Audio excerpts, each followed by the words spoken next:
Welcome to the Political Insider, where we have just heard that former Minister Nathi Mthethwa is dead. Nathi Mthethwa, for those of you that recall, was Jacob Zuma's police minister from 2008 to 2014, where he oversaw the police during the Marikana incident, where he was the guy who allegedly was one of the people behind the hollowing out of many of our police institutions, put paid to the Scorpions, really had a very close relationship with the former President Zuma, till eventually even President Zuma had to do something about him as he was growing in his lack of popularity, and moved him to being Minister of Sports, Art and Culture, which the incoming Minister, Cyril Ramaphosa, kept Nathi Mthethwa in that position until 2023. He is best known for being the Minister of Sports, Arts and Culture, where his best idea was to put in a massive flag that was apparently going to be seen from space or something like that.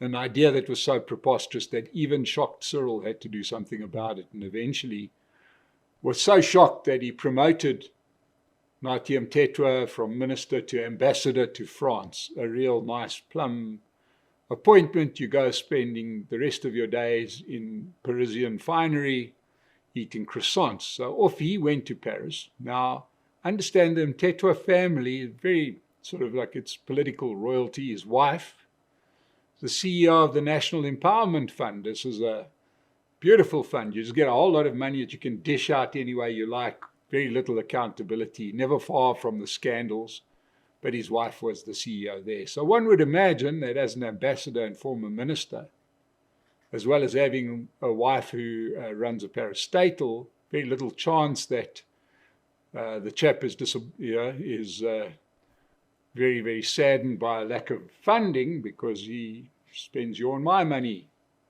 But where the story gets very interesting is that Ambassador Mthethwa, as he became, was reported missing yesterday until he seems to have fallen out of a 22nd story apartment in the Hyatt Hotel in Paris.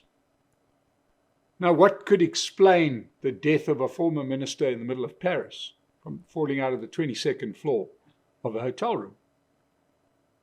Either he was depressed, took his own life, who would be the first ANC politician to ever feel depressed, or perhaps he was practicing his break dancing, didn't realize the window was open, fell out by accident, or it's linked to the Madlanga Commission, where the police ministry seems to be right in the firing line, especially the fact that all of our police ministers seem to come from KZN, where the Political Killings Task Team has unearthed the straight line from criminality through to organized crime through to police ministers.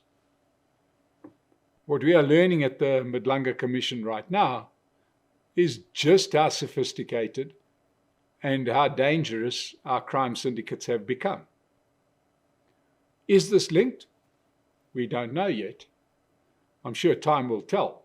But it is highly suspicious that a former police minister, especially one that hails from KwaZulu-Natal, who had a stench about him that goes back more than 15 years, would suddenly fall to his death from a hotel in Paris. I think that there are going to perhaps be a few more people that lose their balance from high places in the foreseeable future. This Madlanga Commission is going to unearth something, and it's going to tip South African politics over completely, because there is no ways that our politicians can keep a lid on what's been going on, obviously, for decades. There's no ways they can keep us quiet anymore. This is a developing story. We will bring you more as we hear from it here on the Political Insider. Thank you for joining us. Subscribe to the channel. Thank you.